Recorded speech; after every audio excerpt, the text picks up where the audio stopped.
Muchas gracias a la doctora Rocío Morán por la invitación a este congreso. Y bueno, la invitación es para hablarles algo sobre la interpretación de los estudios genéticos en errores innatos de la inmunidad.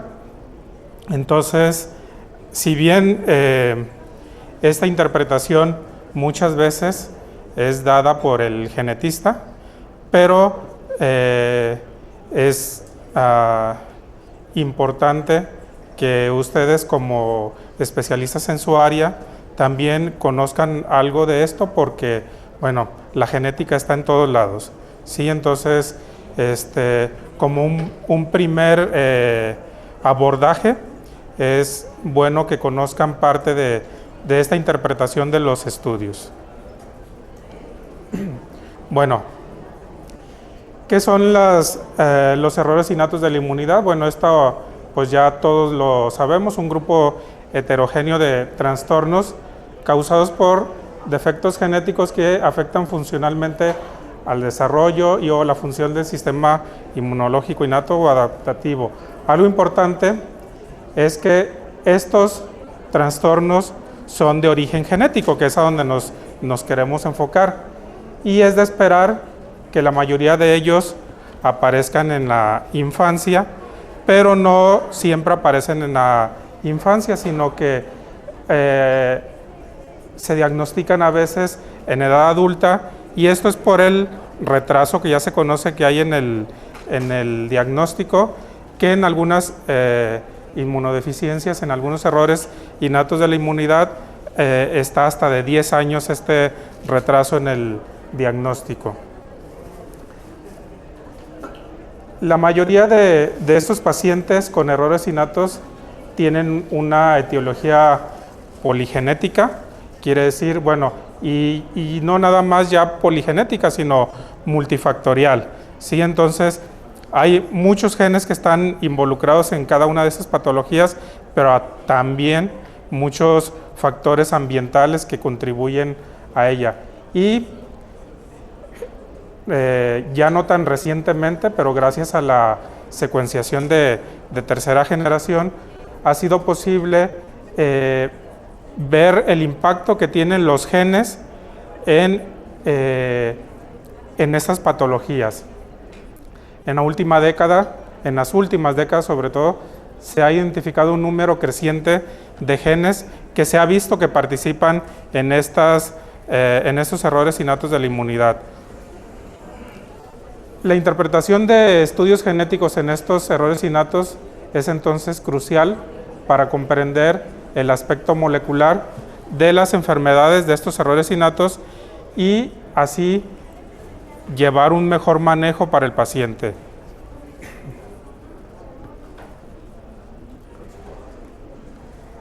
Las mutaciones, básicamente vamos a hablar, o va a haber dos tipos de mutaciones, que son las mutaciones germinales y las mutaciones somáticas.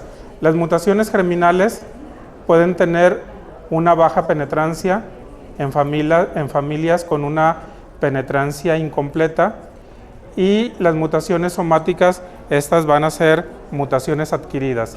En el caso de las mutaciones germinales, estas mutaciones son mutaciones que se van a heredar, que reciben o recibimos como herencia y a la vez nosotros las vamos a heredar. Y las mutaciones somáticas, estas mutaciones no se heredan, son mutaciones que se quedan con nosotros y son mutaciones que nos afectan a nosotros. Hablando en cuanto a la penetrancia, es un término genético que vale la pena abordarlo.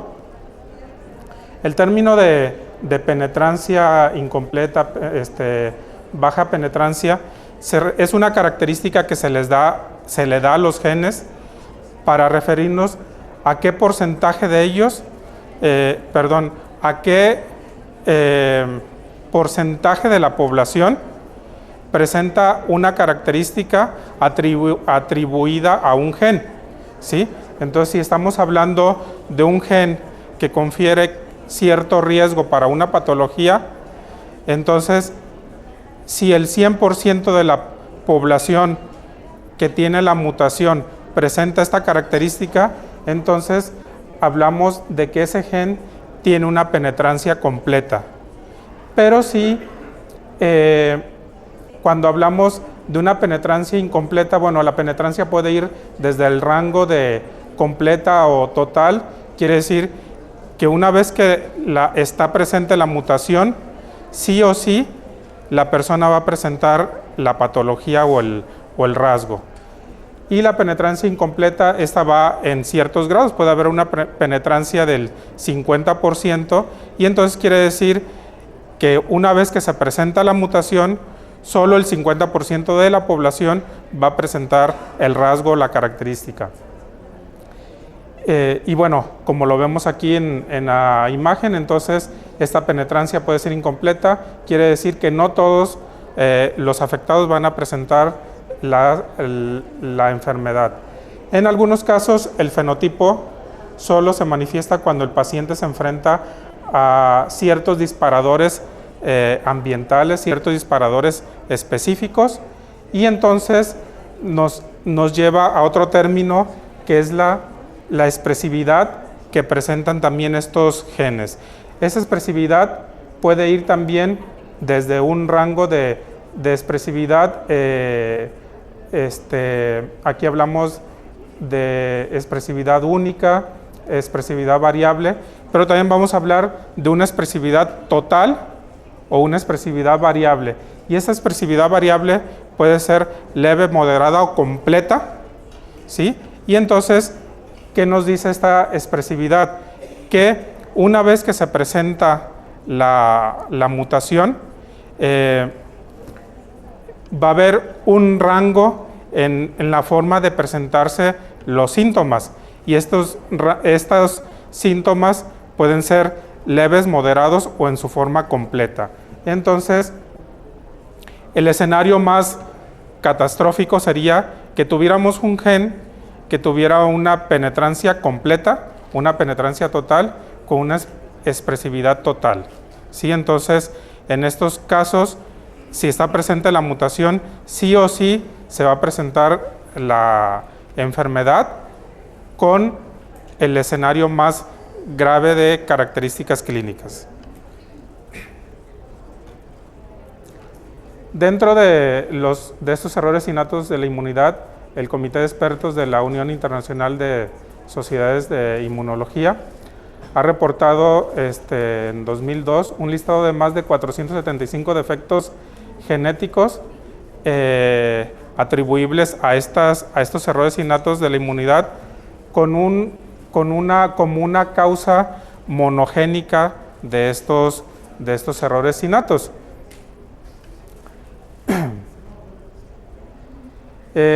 Y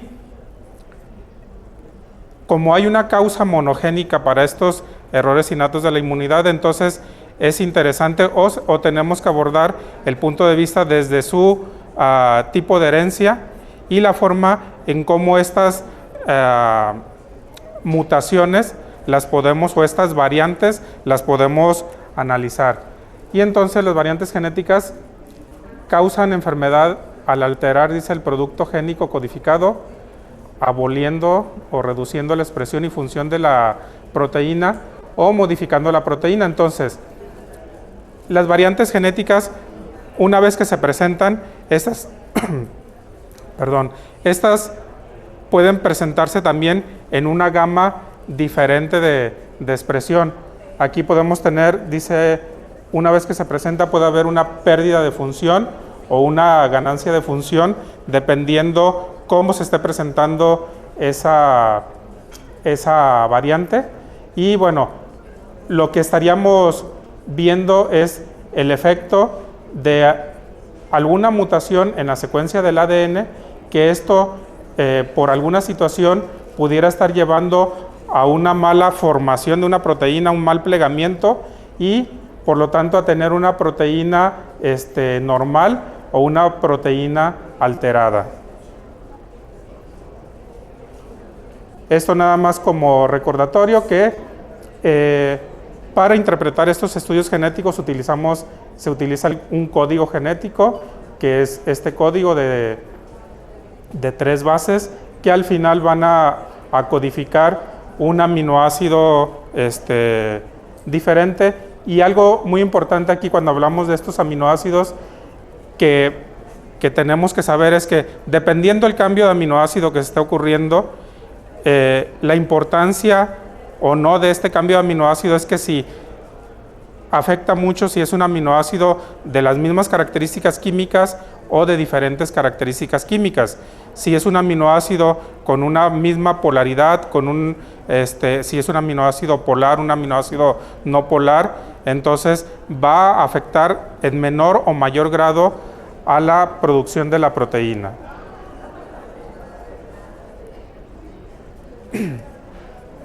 Aquí tenemos el escenario de la formación de una proteína normal y ustedes en sus estudios genéticos lo que van a ver es el reporte de una mutación de este nombre, una mutación nonsense, missense, friendship, mutación sinónima. Y bueno, ¿qué significa todo esto?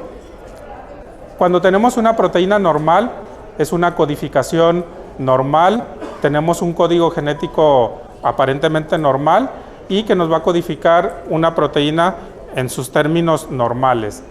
Pero si hay una mutación de tipo nonsense, quiere decir que en esta mutación, dice la mutación, impide sintetizar toda la proteína.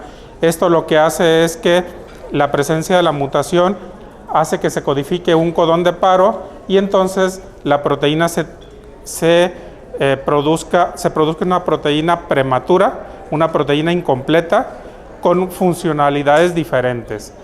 Una mutación de tipo missense, dice hay un cambio de aminoácido, se cambia el aminoácido en el nucleótido donde ocurre la mutación. Este cambio de aminoácido, lo que tenemos que saber es si, lo que ya les decía, si ese aminoácido tiene características químicas similares o diferentes. Si tiene características químicas similares, entonces es muy probable que la afectación sea leve en la proteína.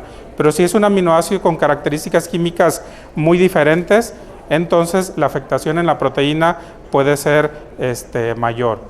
La mutación de tipo friendship, en este tipo de mutaciones hay una inserción o deleción de un nucleótido. La importancia de este tipo de mutación es que al insertarse o delecionarse un nucleótido, cambia el marco de lectura y entonces a partir de aquí todos los aminoácidos que se sigan codificando van a ser completamente diferentes a los aminoácidos que se tenían que codificar y entonces va a ser una una proteína completamente diferente. Entonces, en el sentido estricto, estas son las mutaciones de las que nos tendríamos que preocupar mayormente.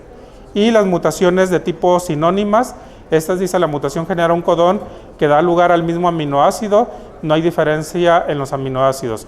Entonces, en este tipo de mutaciones, aunque hay un cambio de base, ese codón codifica para el mismo aminoácido y no hay problema.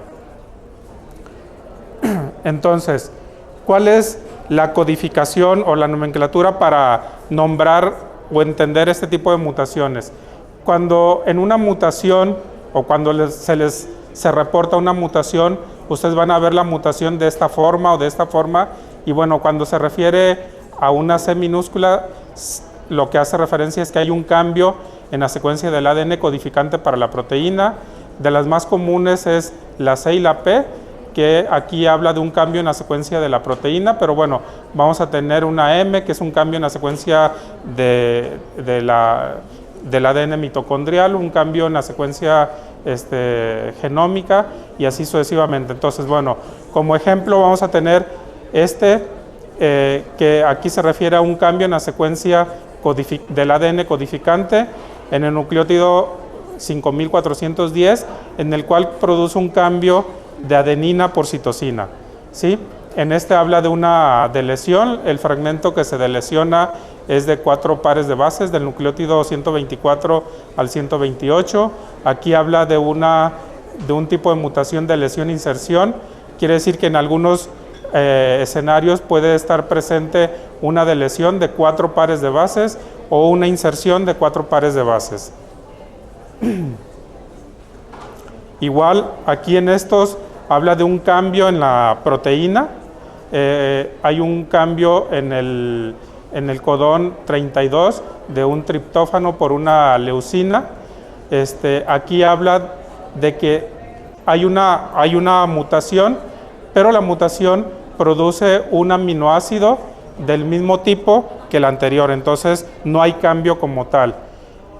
Este tipo de mutaciones habla de que hay es una mutación de tipo no-sense, quiere decir que el asterisco significa que produce un codón de paro, entonces se produce ahí un codón de paro en el codón 32, y aquí habla de un cambio de una histidina por una prolina por un tipo de mutación de friendship que 21 codones posterior va a producir el paro de la proteína. Entonces, cuando se reporta una mutación, el reporte va a decir que es una mutación de tipo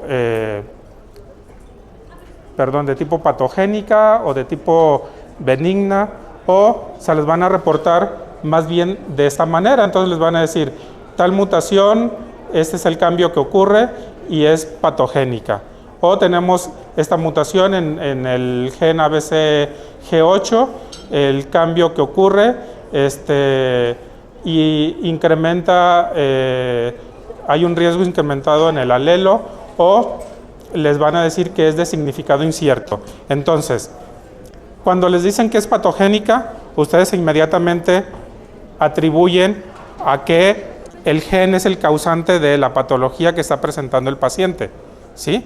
Y entonces ahí no habría mucho que analizar desde el punto de vista de que al gen ya se le atribuyó una función y una causalidad. Pero cuando se reporta como de significado incierto, esto no quiere decir que el paciente está libre de pecado, pudiéramos decir. No quiere decir que el paciente ya se libró. Esto lo que nos quiere decir, el significado incierto, es que hasta ese momento no se sabe qué función se le pueda dar a ese gen o qué función se le pueda dar a esa mutación. Hasta ese momento, con los estudios que existen, no se puede clasificar a dónde lo podemos mandar. Pero entonces quiere decir que de significado incierto puede caer como patogénica, puede ser benigna, puede ser probablemente benigna o puede ser probablemente patogénica. Y entonces, ¿qué se tiene que hacer ahí? Lo que se tiene que hacer es, y que de repente no se hace, es que cuando reciben ese estudio, lo que se tiene que hacer es alimentar una base de datos. Una de las más comunes es ClinVar, que en esa base de datos ustedes tendrían que reportar la mutación y las características del paciente. Y entonces, cuando alguien más encuentre este mismo escenario, entonces en ese momento se le puede ir atribuyendo una función a ese gen y asociarlo a una patología. Entonces no sería lo mismo que ustedes de repente encuentren esto, revisen estudios y no hay nada.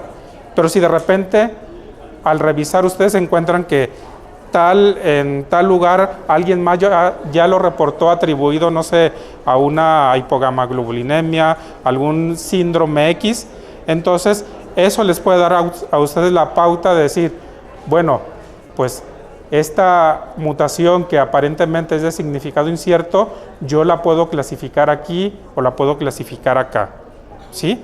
Pero esto es previo de que ustedes hagan los estudios. Hay estas bases de datos normalmente se van alimentando con la información que va existiendo de lo que ustedes encuentran entre los reportes y su paciente. Bueno, ¿y cuáles son todos los escenarios que podemos encontrar en este tipo de mutación, en este tipo de estudios?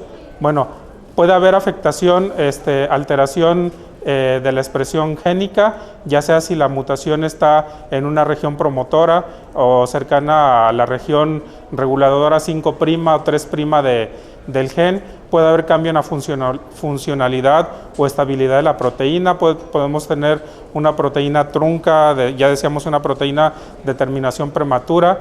Puede haber alteración en la estabilidad del RNA, alteración en los procesos de splicing de la proteína. Y bueno, las afectaciones pueden ser en diferentes puntos del gen. Y bueno, aquí tenemos otros ejemplos de estudios en pacientes. Por decir, aquí reportado para el gen BTK, se reporta como hemicigota porque es una mutación reportada en un varón, y el gen BTK está en el cromosoma X. Entonces, cuando hablamos de hemicigosidad es porque es la presencia de un solo cromosoma y no podemos hablar ahí de homocigoto o heterocigoto. Y entonces la reportan como de significado incierto. Esta otra en BTK también es otra mutación, también en un varón, y es patogénica. Bueno, esta particularmente en el gen ELANE, nosotros en la Universidad de Guadalajara estamos corriendo un estudio donde determinamos esta mutación y otra, particularmente en pacientes con neutropenia, y entonces apoyamos allá a Centro Médico, a Pediatría y a La Torre con el diagnóstico, con la tipificación de esta mutación en los pacientes con neutropenia congénita severa.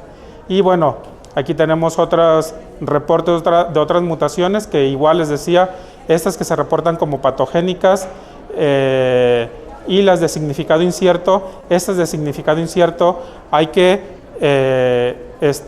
por decir, las patogénicas ya tienen un significado como tal, pero estas no las podemos dejar así a la ligera, sino que esas son las que requieren trabajo, son las que requieren que investiguemos, y en todo caso, si es posible, las que tendríamos que reportar para estar alimentando esa base de datos, y que al rato, ya si alguien más lo reportó, entonces puedo yo atribuirle una función a ese gen.